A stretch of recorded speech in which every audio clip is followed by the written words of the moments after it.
Kia ora koutou, Markie here.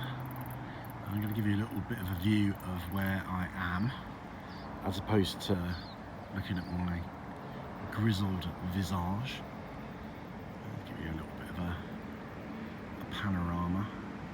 It's quite nice, not been here before. So I'm early for a meeting, which is always nice. So I thought I would seize the moment and do a review of a book which I've just finished reading. I say reading, listening to, because it was an audible audiobook. The Wisdom of Psychopaths by Kevin Dutton. So I had quite a long journey, so I listened to it on the journey. So I realised after reading this book that, or listening to this book, that I'd actually read one of Kevin Dutton's books before.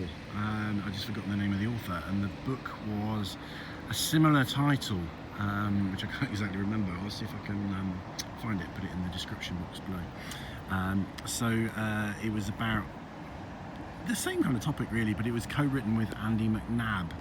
Andy McNab, some of you will know, was an SAS, so that's Special Air Service, so British Special Forces basically, who wrote a book about his experiences in, I think it was the first Gulf War, might have been the second. I'm getting too old, these things are blurring into one. So this book was quite similar, so I'm not really sure how you would sort of distinguish the difference between the two. I think this one, I have to check really the dates that they were written. But this one, did have a lot of new things in it, some really fascinating stuff actually. And I like the style. It was very well written. He's a very good writer. So often he's a psychologist. A lot of psychologists make for terrible writers in some of my experience. But he was a good writer. I think a little bit too greedy for the thesaurus. So sometimes I think he's a little bit over wordy. But not for the most part, and the humour in it was very good, very down-to-earth kind of approach, and he quotes lots of research. So basically in this book he quotes lots and lots of research, but also he kind of goes off and has lunch with the researchers and some of the biggest people in the psychopathy field, and also a lot of psychopaths as well that he goes to lunch with or visits and chats to. So you get the kind of the hard research, the science side of it, and you also get the the more human kind of observations and reflections of the people behind it, which is great. So really it's following the same theme that we think of psychopaths as, I've done a video on what psychopaths are and what they aren't, so check that one out. I'll put the description in the link. If it's not there when you look, it's because I haven't got around to it yet. He's basically has made a case that psychopathy, being a psychopath, isn't necessarily a bad thing, or isn't necessarily all bad, or that not all psychotherapists are bad. Psychotherapists, that's an interesting Freudian, isn't it? Me being a psychotherapist, not all psychopaths are bad, and that a lot of the traits of psychopathy are actually quite useful. So that's really was the theme of the earlier book that I read. What kind of struck me particularly from this book was one piece of research that has found that people with mid-level psychopathic traits function very well in society. People with low-level psychopathic traits don't function very well, and people with high-level psychopathic traits don't function very well, but people with mid-level psychopathic traits do. I thought that was really interesting. So he's talked about some of the professions where there's a high level of psychopaths, or the legal profession, also kind of police, which didn't really surprise me, but it kind of did for some reason. So I thought that was very interesting. The other thing that my other main takeaway from this book is an experiment that he did, or that he had done upon him, which he did alongside Andy McNab, which is a technique where you can actually, using electromagnetism, you can actually switch off the parts of the brain which are typically switched off in psychopaths. And he underwent that experiment and got to got to see or feel, you know, got a real strong sense of what that was like. So you know, so it was great to hear his, you know, very subjective experience of that. Just for a, you know, a brief period in time, he experienced the differences in, you know, his normal non-psychopathic brain to what it's like to be a psychopath. Sorry about the beeping in the background. I'm in a city centre, although it looks very pastoral and peaceful here. It's, you know, traffic behind and quite a busy place. And what he it'd be quite difficult to probably paraphrase or indeed remember exactly how he described that, but that's why, you know, it might be a good idea to read the book. But it was very pronounced. It was, you know, he definitely experienced, you know, some big differences. It wasn't subtle. But one of the things that he experienced, which isn't talked about so much, you know, when people are normally talking about psychopathy, is focus. That, you know, people with psychopathy can often be very naturally very mindful and in the moment, and have a very tight, close, intense focus on what they're doing or what they're interested in. Possibly because they're not distracted by emotion, or possibly because they can filter out emotion. So also he talked about empathy, because it's kind of the classic thing, you know, and one of the diagnostic criteria for, although psychopathy isn't technically a diagnosis, one of the criteria for it is a lack of empathy.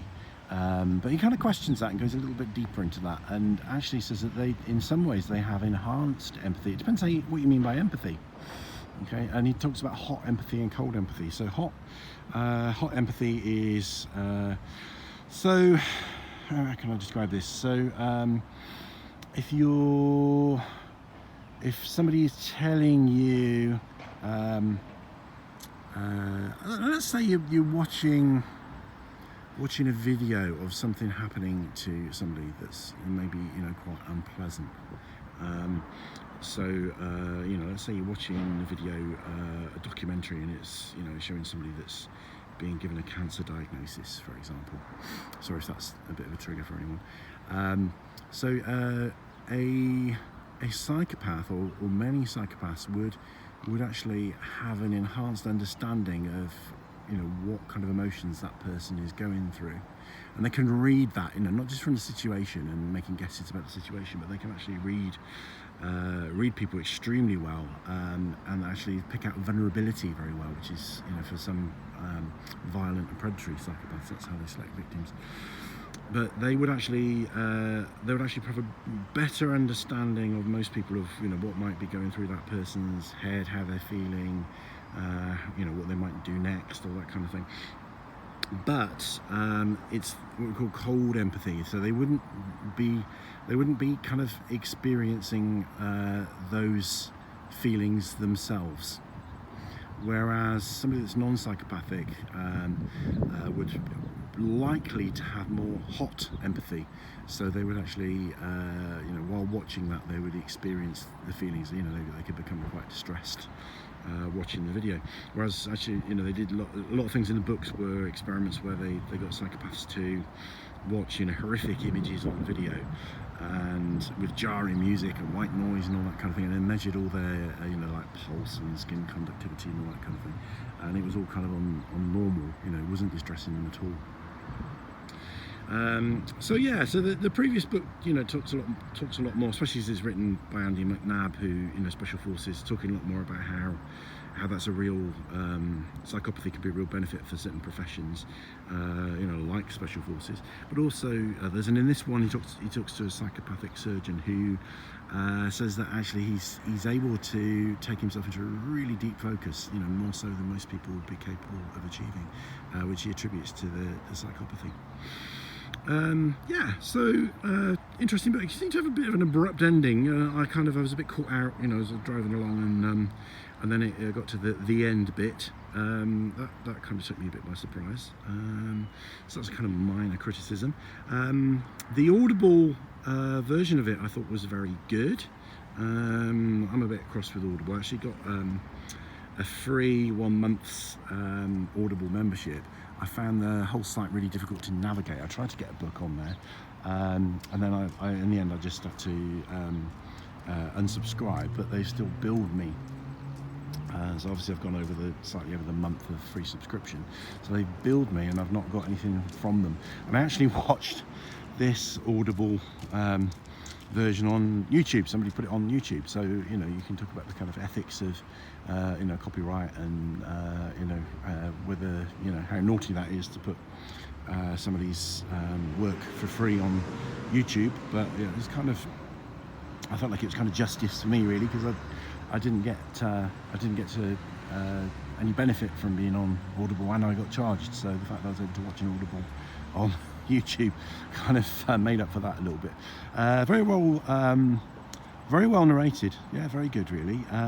The only thing that kind of, you know, I'm being really picky, and this is the kind of person I am, really.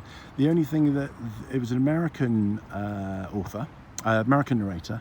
He did an extremely good job, because there's a lot of kind of, you know, very British, or, you know, kind of English, really, colloquialisms. The only error that he made out of the whole book that I was able to notice, if I was really picky, I could probably pick 3 maybe, but he talked about Magdalen College, which of course is pronounced Magdalen College, but how would he know that, really? Very few people know that. Did you know that?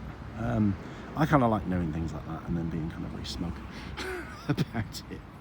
But it was a very good production. So much as I found Audible not so laudable in terms of, you know, how difficult it was to navigate their website and get what I wanted and make sense of it all, you know, my experience so far of their products is really good. Not that I get any commission or anything for that. So yeah, so if you don't know what I'm talking about, check out my other video on Psychopaths, and I'll eventually get around to putting a link on that. It takes me a while sometimes to do all these things in the description box, but I will put a link down in the description box to my other video on Psychopaths. What else do I need to say on the subject?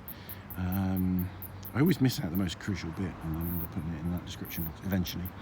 So a good book, worth a read. I don't know that you'd want to read both books. I don't know, if you read this, you probably wouldn't want to also read the one with Andy McNabb, unless you were kind of really hungry for stuff. I would check the dates that they came out, and like I say, I'll catch up and put some more details in that description box when I'm able to. Okay, so I am almost ready for my meeting. It's a kind of quite a kind of not oppressive, but kind of, you know, quite a humid, heavy kind of atmosphere today. In terms of weather, but the sun seems to be peeping out a little bit more. I like it here. I've not really been here before. I've passed through and never stopped. So so hopefully, although I've got quite a busy day of meetings, I might get a chance to have maybe a little look around, or maybe just to drive through the centre. So thank you for watching, and Rangimarie.